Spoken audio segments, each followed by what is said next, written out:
وہ ہستیاں ہیں جو سرکار کا سایہ بن کے زندگی گزاری. بھائی شفیع صاحب اکلوتے بیٹے تھے اپنے ماں باپ کے, والدین کا اکلوتا بیٹا.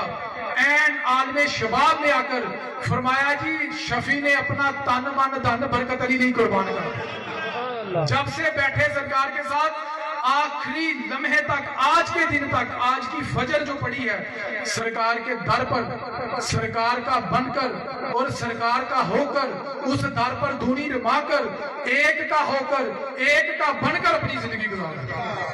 این اسی طرح بھائی نجیب اللہ صاحب عالم شباب میں آئے, بڑی جوانی میں آئے, والدین کے 3 بیٹے.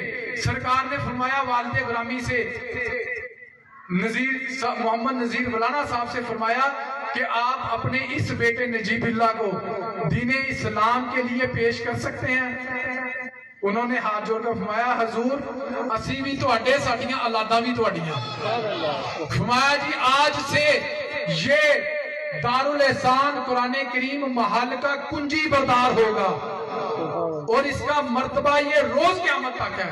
تا حیات کنجی بردار اور ان کا مقام و مرتبہ روز قیامت تک. باجی صاحب آئیں این عالم شباب میں, فرمایا کہ یہ جو بچی آئی ہے نا اس نے اپنا آپ دین اسلام کے لیے پیش کیا ہے. فرمایا یہ میری سعیدہ ساجدہ حقیقی بیٹی ہے, جس طرح میری باقی حقیقی بیٹیاں ہیں این اسی طرح انیس اختر سلمہ اللہ بن میاں بارالدین و حبیب النساء یہ جو میری بیٹی ہے یہ میری حقیقی بیٹی ہے. اور ان کی شادی بھائی نجیب اللہ صاحب سے کی اور ان کو پورے دارالحسان کا ایک کو اہل مد موت مد اور دوسرے کو اہل مدار موت مدہ بنایا.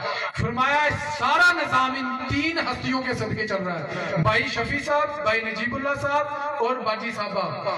یہ دارالحسان کے وہ محتاب ہیں جن کے صدقے آج بھی نظام جیسے تاجدار فقر نے چلایا تھا ویسے ہی چل رہا ہے.